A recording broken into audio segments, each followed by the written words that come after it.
Hi you guys, welcome back to Mesa's Life, and we are back at it again with another cooking video. So today I am going to be showing you guys a Wendy's chilies recipe. I've been making this for years.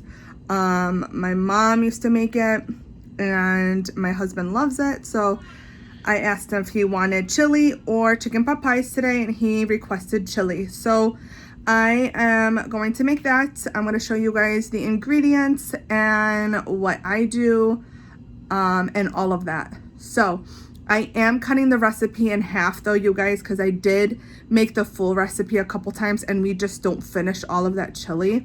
So like I said, I'm just gonna cut the recipe in half. So what we are going to need are my little recipe book right here. So what we're gonna need is 2 pounds of ground beef, but I have a pound, so I have 2 bags right here, thawed out. And then the next thing we're gonna need is tomato sauce.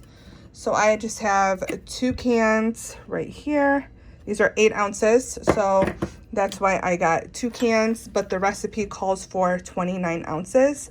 Also 1 can of 29 ounces of kidney beans, so I just have obviously just 1 can because I am cutting the recipe in half.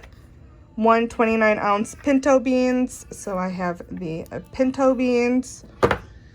And then 1 cup diced onions, which I have over there. I'll show you guys the vegetables in a second. 1/4 cup dried chili, so it's red pepper flakes is what I use. So here's the red pepper flakes. Also 1/4 cup celery. I have that over there, same as the tomatoes. We use 2 teaspoons of cumin. So I have the cumin right here. And then 3 tablespoons of chili powder right here. And also I'm not going to use as much chili powder. I'm probably just going to put 1 tablespoon. I'm not going to cut it in half just because my 17-month-old son will be eating some of this chili and I don't want it to be too spicy for him. So I am just going to use less of this and less of the red pepper flakes as well. And then we have 1.5 teaspoons of black pepper. So my black pepper is right here. We are going to do 2 teaspoons of salt. And then 2 cups of water. So I have this for the cup and it says a cup of love. And then this is my 1/4 cup and it says 1/4 cup of kindness. These are so cute. So that's what we need. And then so I also have the tomato. I'm going to use 1.5. I have the other half right here from my husband's salad yesterday. I do have some celery sticks right here that I will be cutting up. And then I have a whole onion right here. It calls for 1 cup onion, but I'm not going to put exactly 1 cup in. I'll probably just put like a 1/2 cup because I just feel like 1 cup of an onion will be too much for this chili. So that's all the vegetables that I am going to need. So I will cut those up. So what the first step is, we are going to brown the meat. So I just have a skillet right here and I am going to place the meat inside.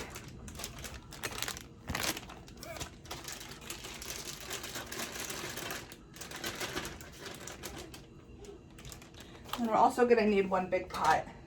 And I have this, it's so cute, this Martha Stewart cast iron pot that I'm going to use for the first time today. I'm so excited. So that's what I'm going to put all the rest of the ingredients in after I finish browning the meat. So I just put the oven, the stove on high. I'm just going to break it up into little pieces. Everybody knows how to make beef. So you're just going to break it up into little pieces. So while this cooks up a little bit, I'm just going to turn it down a little bit. While this cooks up a little bit, we're going to cut the vegetables.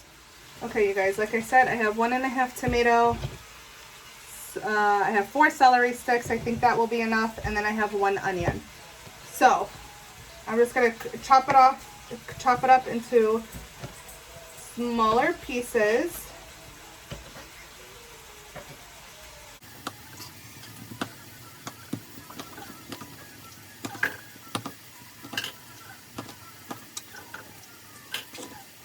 calls for 3 tomatoes, but I'm only doing the 1.5.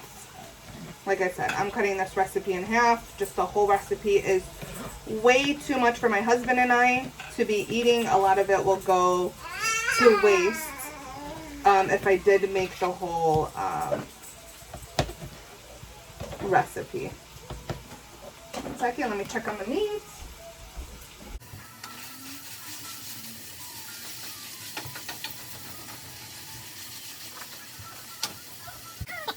As are all cut up, I am going to push that to the side. And then a little tip to not tear up when cutting an onion is running it under really, really cold water. So I already did that. So I'm just going to cut this up into small pieces. Sorry guys, I have my boys in the kitchen with me once again. This is the only way I can get stuff done around the house is if they're attached to my hip. So they are with me, hanging out, if you hear noise in the background. It is done. Let me check up on that again. Okay.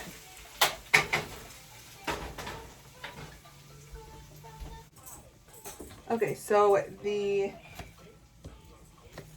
meat is done.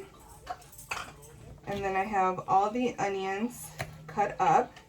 So you guys, no tears. So if you guys are ever cutting onions up, run it under really cold water. Just gonna chop these up.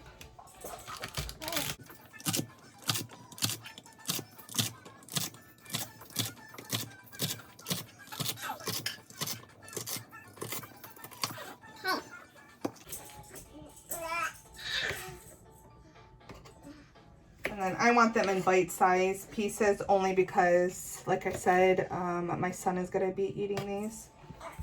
Okay, so I have the celery and onions cut up. And then along with that, I have the tomatoes cut up. The meat is done, so I'm going to show you guys what we do next.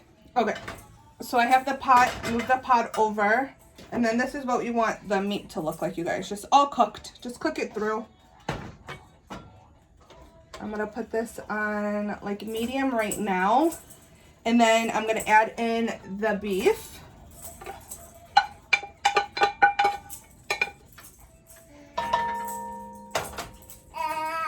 We have the beef. And then we're going to add in the tomato sauce. Let me get the...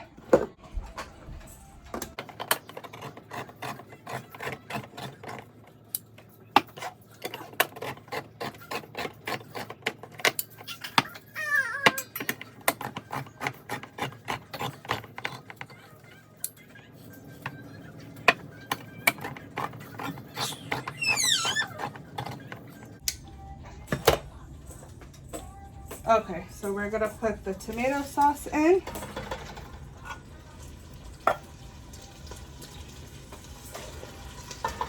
Gonna turn this down while I put everything in. And then we're gonna do the kidney beans. And then you want the liquid in with this, you guys, okay? So just dump the whole can in.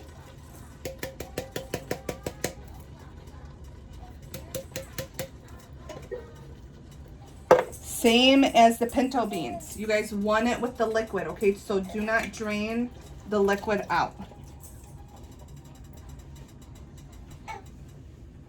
Okay. There's all of that. So I'm just gonna dump in the onions and celery right now.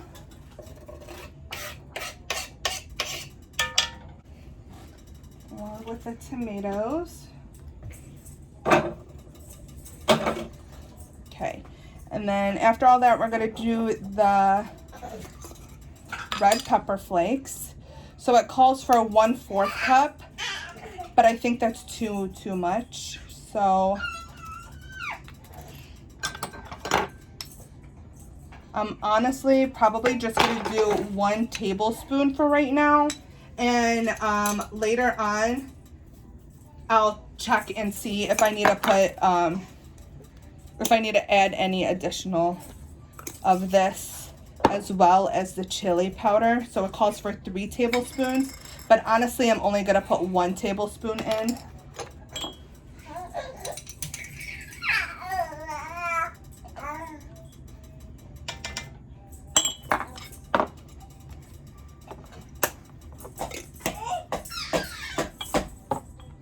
put the celery in here, put the tomatoes in here.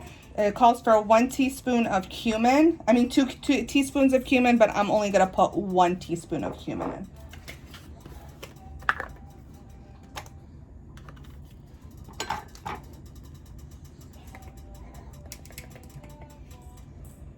Cumin smells so good. That probably sounds weird, but it smells so good.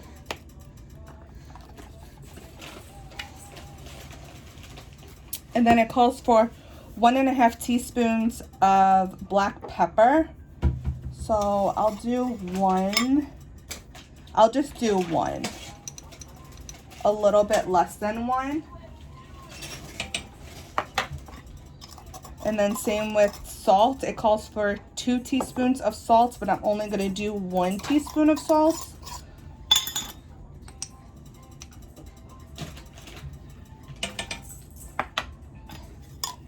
And then also 2 cups of water with this. Look how cute it is. So I'm going to get 2 cups of water. So I'm going to dump this in.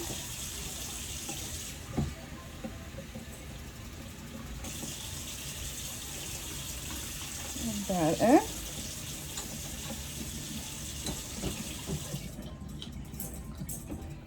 Okay, so I am going to mix all of this together and show you guys what this looks like. Oh my gosh, it smells so good, you guys. Whew. So the only thing with this recipe is you have to wait till it starts like simmering, and then you turn it on low. And then after you turn it on low, you have to stir it every 15 minutes for 2 to 3 hours. I know. That's a little excessive, but it's worth it. You can definitely make this in the crock pot. I've never made it in the crock pot, so maybe one day I'll make it in the crock pot, but my husband is working long hours today out in the cold weather. It's super windy today, so I do not want to mess up on dinner when he probably had just a quick lunch. So I'll test that in the crock pot one day, but today is just not the day. So I stirred that up really well. Let's put this in here. Okay, you guys, so this is what it looks like. Doesn't it look so good? So this is gonna thicken up a little bit as well, you guys. So don't worry, it looks a little bit watery, but it's not gonna stay like this. So I am just going to keep this on just like medium high, and then I'm gonna wait for it to boil, and then after it boils, I'm gonna put the lid on it and then stir it every 15 minutes. You guys, so it is boiling. So what I'm gonna do is turn this on low right now and just let it simmer for 2 hours. And when I stir it for the first couple times, I'll let you guys know, but after that I'll just let it cook all the way through, and I'll show you guys the finished chili. So stir that a little bit. We are going to turn this all the way on low. I am going to put the lid on and just let that simmer. It is now 2:35. Okay, you guys, so it's been over an hour. I've just been with the kids. I've been coming back and forth stirring it though, so I stirred it about 4 times. So I just want to show you guys that it is thicker than it was when we first started. So it's been about an hour and 20 minutes. So I'm gonna let it go for probably maybe another hour, and I'll show you guys when it's completely done. So doesn't that look delicious though, you guys? I think it looks good. Okay, you guys, so it thickened up a lot. It looks so good. Okay, so I'm gonna shred some cheddar cheese up. I have some sour cream and some saltine crackers. So I'm going to just shred some of this up because this is what my husband likes on his chili. And I am going to show you guys my husband's bowl of chili with all the toppings on it. So this is the finished chili. It looks so delicious, and we are just going to get ready and eat some dinner right now. My husband just got home from work. So this is his bowl. I know he's starving. So I made him a big bowl of chili. Okay, you guys, so we just finished dinner and we smashed the chili. It was so good. My husband loved it. We have literally a tiny bit left. Breaking the recipe in half for me and him was perfect. My son did not eat the chili only because it was just a slight spicy. We gave him a little bit and he didn't like it. He only wanted the cheese and the sour cream. But I did make him some mac and cheese. Other than that, thank you guys so much for coming back to Mesa's Life and watching me cook Wendy's chili. If you guys have any recommendations on anything to cook, please comment them down below and I definitely will. Even if it's something new for me. I love baking new things. I love cooking new things. So definitely comment that down below. And if you guys are new, please consider subscribing, clicking that like button, and putting the bell on for the post notifications. And I will see you guys in my next video. Bye.